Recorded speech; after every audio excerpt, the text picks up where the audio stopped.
नमस्कार दोस्तों। क्या आप जानते हैं कि संसार का सबसे बड़ा दान क्या है? हम में से अक्सर लोग सोचते हैं कि किसी को धन बांटना, सोना चांदी बांटना या भूखे को अन्न खिला देना सबसे बड़ा पुण्य है। लेकिन क्या सचमुच ऐसा ही है? क्या धन का दान ही ईश्वर की नज़र में सर्वश्रेष्ठ है? मित्रों, आज की इस विशेष आध्यात्मिक कथा में हम आपको ले चलेंगे द्वापर युग के उस काल में जब महाबली अर्जुन को भी अपनी दान वीरता पर कुछ ऐसा ही अहंकार हो गया था। अर्जुन को लगता था कि धन से बड़ा कोई दान नहीं है, लेकिन उनके इस भ्रम को तोड़ने के लिए और संसार को मानवता का असली पाठ पढ़ाने के लिए स्वयं जगत गुरु भगवान श्री कृष्ण ने एक अद्भुत लीला रची। एक ऐसी लीला जिसने अर्जुन की आंखें खोल दी और आज यह कथा आपकी सोच बदल देगी। मित्रों, आपसे विनती है, कुछ मिनट के लिए अपने मन को शांत कर लीजिए और दिल की गहराइयों से महसूस कीजिए भगवान श्री कृष्ण के उस परम ज्ञान को जो आप आत्मा को छूएगा। मित्रों, सबसे बड़ा दान क्या है? भगवान श्री कृष्ण की आंखें खोल देने वाली लीला श्री कृष्ण ने अर्जुन को सिखाया। सबसे बड़े दान का रहस्य, एक भावपूर्ण आध्यात्मिक कथा, धन का दान सबसे बड़ा सेवा का। मित्रों, जानिए भगवान श्री कृष्ण का आप अद्भुत उपदेश। साथियों, महाभारत के महायुद्ध को समाप्त हुए कुछ ही समय बीत चुका था। धर्मराज युधिष्ठिर हस्तिनापुर के सिंहासन पर विराजमान थी और चारों तरफ धर्म की स्थापना हो चुकी थी। पांडवों की कीर्ति पूरे आर्यावर्त में फैल चुकी थी। महाबली अर्जुन ने युद्ध में तो विजय प्राप्त की थी, साथ ही वे अपनी उदारता और दानशीलता के लिए भी जाने जाते थे। हर सुबह अर्जुन अपने महल के द्वार पर बैठते और स्वर्ण मुद्राएं, वस्त्र तथा गाय दान करते थे। धीरे धीरे अर्जुन के मन में एक सूक्ष्म विचार ने जन्म ले लिया। उन्हें लगने लगा कि कर्ण के बाद इस पृथ्वी पर उनके जैसा बड़ा दानी कोई और नहीं है। वे सोचने लगे कि धन और स्वर्ण से किसी के जीवन की दरिद्रता को मिटा देना ही मनुष्य का सबसे बड़ा धर्म है। साथियों, अंतर्यामी भगवान श्री कृष्ण जो अर्जुन के सारथी भी थे और उनके प्राण प्रिय सखा भी थे, वे अर्जुन के मन में पनप रहे अहंकार को देख रहे थे। प्रभु जानते थे कि अहंकार चाहे कितना भी छोटा हो चाहे बड़ा हो, वह भक्त के पतन का कारण बन सकता है। श्री कृष्ण ने अर्जुन के इस भ्रम को दूर करने और संसार को सबसे अच्छे दान की परिभाषा सिखाने के लिए एक लीला रचने का निश्चय किया। मित्रों, तब भगवान श्री कृष्ण अर्जुन को एक वन में ले जाते हैं। मित्रों, एक सुहावनी शाम श्री कृष्ण हस्तिनापुर के राजमहल में अर्जुन के कक्ष में पधारे। अर्जुन ने हाथ जोड़कर प्रभु का स्वागत किया। श्री कृष्ण ने मुस्कुराते हुए कहा, हे पार्थ, आज सुबह मैं देख रहा था तुमने सैकड़ों यामकों को स्वर्ण मुद्राएं दी। तुम्हारी दानवीरता की चर्चा चारों दिशाओं में है। साथियों, अर्जुन ने थोड़ा गर्व से सिर ऊंचा करके कहा कि यह सब आपकी ही कृपा है, परंतु मैं सुनिश्चित करता हूं कि द्वार से कोई भी याचक खाली हाथ न जाए। धन का दान देकर मैं लोगों के दुखों को समाप्त करने का प्रयास करता हूँ। यह संसार में धन और स्वर्ण के दान से भी बड़ा कोई दान हो सकता है। मित्रों, प्रभु कृष्ण के होठों पर वही चिर परिचित रहस्यमयी मुस्कान उभर आई। उन्होंने कहा, पार्थ, दान का महत्व केवल वस्तु से नहीं बल्कि समय और परिस्थिति से तय होता है। तुम जिसे सबसे बड़ा दान समझ रहे हो सकता है वह सत्य ना हो। इसका उत्तर तुम्हें कल मिलेगा।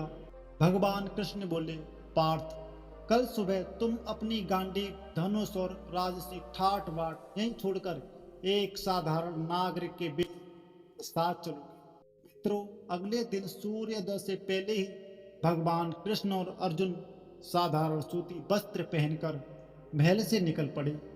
श्री कृष्ण अर्जुन को हस्तिनापुर की सीमा से दूर एक अज्ञात और घने जंगल की ओर ले गए।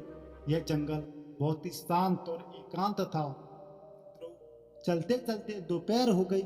सूर्यदेव अपने पूरे तेज पर थे। और गर्मी के कारण अर्जुन का गला सूखने लगा। तभी घने पेड़ों के बीच से किसी के कराहने और रोने की अत्यंत क्षीण आवाज सुनाई दी। हे नारायण, कोई है, मुझे बचाओ, मेरे प्राणों की रक्षा करो, मेरे प्राण निकल जाएंगे यदि मुझे किसी ने नहीं बचाया। मित्रों, यह आवाज सुनकर अर्जुन के भीतर का क्षत्रिय जाग उठा। उन्होंने श्री कृष्ण की ओर देखा और कहा, हे केशव, कोई भारी विपत्ति में है, हमें तुरंत चलना चाहिए। दोनों तेज कदमों से आवाज की दिशा में बढ़े। उन्होंने देखा कि एक विशाल बरगद के पेड़ एक अत्यंत वृद्ध ब्राह्मण लेटे हुए थे। उनका नाम देवदत्त था। उनके कपड़े फटे हुए थे, शरीर सूखकर कांटा हो चुका था और भूख प्यास के कारण उनके होठ नीले पड़ चुके थे। वे उठने का प्रयास करते, लेकिन कमजोरी के कारण पुनः भूमि पर गिर जाते।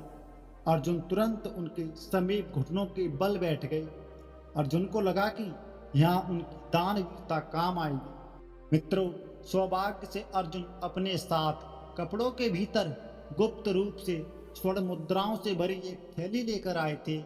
अर्जुन ने गर्व और दया के मिश्रित भाव से वह थैली निकाली और वृद्ध ब्राह्मण के हाथों में थमाते हुए कहा, हे विप्रदेव, तनिक भी चिंता ना करें, मैं हस्तिनापुर से हूँ। इस थैली में 100 बहुमूल्य स्वर्ण मुद्राएं हैं। इससे आप अपनी पूरी दरिद्रता दूर कर सकते हैं, श्रेष्ठ भोजन और औषधियां खरीद सकते हैं। लेकिन ब्राह्मण देवदत्त ने उन सोने के सिक्कों की तरफ देखा तक भी नहीं। उनकी आंखों से लाचारी के आंसू बह निकले। उन्होंने तड़पते हुए कहा, हे युवक, इन निर्जीव पत्थरों का मैं इस निर्जन वन में क्या करूंगा? क्या ये सोने के सिक्के मेरी प्यास बुझा सकते हैं? इस समय यदि मुझे एक बूंद जल न मिला तो मेरे प्राण पखेरु उड़ जाएंगे। मुझे धन नहीं, जीवन चाहिए। साथी, यह सुनकर अर्जुन का सारा अहंकार जैसे एक क्षण में ढह गया। उन्हें एहसास हुआ कि जहाँ जीवन दांव पर लगा हो, वहाँ संसार का सारा वैभव और सोना भी धूल के समान निर्थक हो जाता है। मित्रों, भगवान श्री कृष्ण ने अर्जुन की ओर देखा। उनकी आंखों में एक गंभीर संदेश था। उन्होंने कहा, हे पार्थ, खड़े होकर अपनी मुद्राओं को मत निहारो, परिस्थिति को समझो।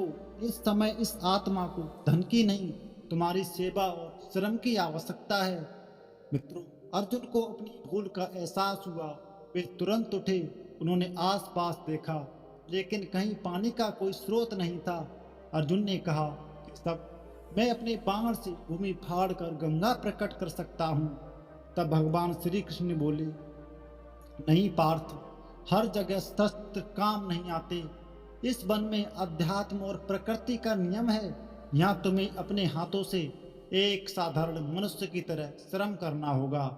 जाओ, उस पहाड़ी के पीछे छोटी सी नदी है, वहां से जल लेकर आओ। मित्रों, अर्जुन बिना एक क्षण गवाए पहाड़ी की तरफ दौड़े।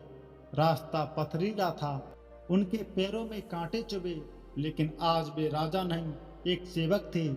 वे एक बड़े पत्ते को मोड़कर उसमें नदी का स्वच्छ जल लेकर वापस लौटे। जब अर्जुन लौटे तो उन्होंने देखा कि श्री कृष्ण स्वयं उस वृद्ध ब्राह्मण का सिर अपनी गोदी में रखकर उनके माथे को सहला रहे थे। अर्जुन ने कर अत्यंत सावधानी से जल की बूंदें ब्राह्मण के सूखे होठों में डाली। पानी गले से नीचे उतरते ही वृद्ध की सांसें कुछ स्थिर हुईं। इसके बाद श्री कृष्ण के निर्देश पर अर्जुन ने जंगल से सूखी लकड़ियां और कुछ पत्तियां इकट्ठा की। उन्होंने आग जलाई और कुछ कंद मूल को पकाकर उसका रस तैयार किया। अर्जुन ने अपने हाथों से वह रस वृद्ध को पिलाया। दोपहर से लेकर शाम होने तक अर्जुन लगातार उस वृद्ध के पैर दबाते रहे, उनकी कुटिया के आसपास की सफाई की और उन्हें अपनी बाहों का सहारा देकर बिठाया। मित्रों, धीरे धीरे शाम की ठंडी हवा चलने लगी। भोजन और जल मिलने के कारण ब्राह्मण देवदत्त के शरीर में प्राणों का संचार हुआ। उनकी आंखों की चमक वापस आ गई। उन्होंने अर्जुन का हाथ अपने दोनों हाथों में लिया और अत्यंत भावुक होकर कहा, हे पुत्र, तुम कोई साधारण मनुष्य नहीं लगते। आज तुमने अपनी सुख सुविधाओं को छोड़कर इस तड़पते हुए बूढ़ों की जो सेवा की है, उसने मुझे मौत के मुंह से बाहर निकाल लिया। तुमने मुझे नया जीवन दिया है। मेरा आशीर्वाद है कि तुम्हारी कीर्ति सदैव अमर रहेगी। मित्रों, वृद्ध के मुख से निकले इन शब्दों को सुनकर अर्जुन के भीतर एक अभूतपूर्व शांति का अनुभव हुआ। उन्हें ऐसा आनंद मिला जो कभी राजसू यज्ञ के करोड़ों का दान करके भी नहीं मिला था। मित्रों, सूरज पूरी तरह ढल चुका था और जंगल में चंद्रमा की चांदनी बिखर गई थी। वृद्ध देवदत्त अब गहरी और शांतिपूर्ण नींद में सो रहे थे। श्री कृष्ण और अर्जुन उस बरगद के पेड़ से थोड़े दूर आए। वन का वातावरण दिव्य और अलौकिक हो चुका था। अर्जुन ने श्री कृष्ण के सम्मुख हाथ जोड़ लिए। उनकी आंखों में अब अहंकार का लेश मात्र भी नहीं था, केवल आत्मज्ञान की प्यास थी। अर्जुन ने कहा, हे केशव, आज मेरी आंखें खुल गईं। मैंने सदा सोचा कि धन बांटना ही सबसे बड़ा उपकार है, परंतु आज इस वृद्ध ब्राह्मण की स्थिति देखकर मुझे समझ आया कि जब जीवन संकट में हो तो धन व्यर्थ है। कृपया करके मुझे समझाइए कि ईश्वर की दृष्टि में सबसे श्रेष्ठ दान क्या है। मित्रों, भगवान श्री कृष्ण ने बांसुरी को अपनी कमर में बांधा और गंभीर मधुर स्वर में बोले, हे पार्थ, मानव जीवन में दान के कई स्तर हैं। जब तुम महल में बैठकर धन देते हो तो वह द्रव्य दान है, वह बुरा नहीं है, उससे संसार की व्यवस्था चलती है। परंतु द्रव्य दान में अक्सर देने वाले के भीतर एक सूक्ष्म अहंकार आ जाता है। मैं दाता हूँ और सामने वाला याचक है। प्रभु ने आगे कहा, परंतु पार्थ, इस संसार में 4 दान ऐसे हैं जिन्हें शास्त्रों में सर्वश्रेष्ठ और महादान कहा गया है। पहला दान है श्रम और सेवा का दान। जब तुम अपने शरीर और ऊर्जा का उपयोग असहाय, बीमार या पीड़ित व्यक्ति के कष्ट को दूर करने के लिए करते हो तो वह सेवा सीधे मुझ तक पहुंचती है। और दूसरा है प्राण दान, यानी अभय दान। किसी भयभीत को आश्रय देना, किसी मरते हुए व्यक्ति के प्राणों की रक्षा करना।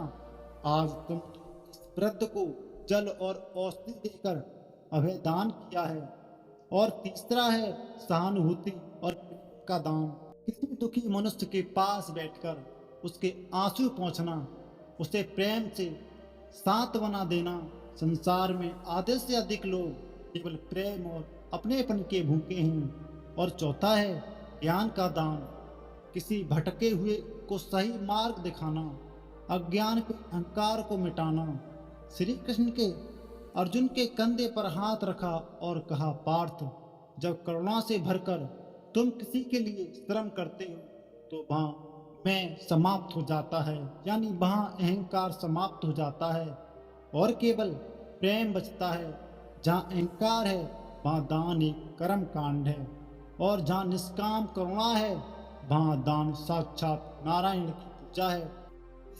किसी भूखे को भोजन कराना, बीमार की सेवा करना और किसी के गिरते हुए जीवन को थाम लेना ही सबसे अच्छा और सच्चा दान है। मित्रों, श्री कृष्ण के इन वचनों को सुनकर अर्जुन का हृदय गदगद हो गया। उन्होंने प्रभु के चरणों में साष्टांग प्रणाम किया। जब तो उन्होंने देखा कि वे जंगल और वे वृद्ध ब्राह्मण विलुप्त हो चुके थे। वे दोनों वापस हस्तिनापुर के सीमा पर खड़े थे। अर्जुन समझ गए कि वह वृद्ध कोई और नहीं बल्कि स्वयं नारायण की माया थी जो उन्हें पाठ पढ़ाने आई थी। मित्रों, उस दिन के बाद अर्जुन के दान करने का ढंग पूरी तरह बदल गया। अब वे केवल स्वर्ण मुद्रा दान नहीं बांटते, बल्कि वे स्वयं हस्तिनापुर की गलियों में घूमकर दीन दुखियों की दुख सुनते, घायलों की सेवा करते और असहाय को न्याय दिलाते। मित्रों, यह दिव्य कथा हमें सिखाती है कि संसार का सबसे बड़ा दान क्षमा, करुणा, सेवा और प्राण दान है। धन देना सरल है, परंतु किसी के दुख को अपना समझकर अपने हाथों से उसकी सेवा करना और उसे संकट से उबारना ही वास्तविकता मानवता है। जब हम निस्वार्थ भाव से किसी जीव की सेवा करते हैं तो वे पूजा सीधे भगवान श्री कृष्ण के चरणों में स्वीकार होती है। मित्रों, आपसे विनती है, यदि आपको यह कथा अच्छी लगी हो तो इस चैनल को सब्सक्राइब कर लें और कमेंट में जय श्री कृष्णा अवश्य लिख दें। साथ ही साथ इस वीडियो को लाइक कर दें। धन्यवाद।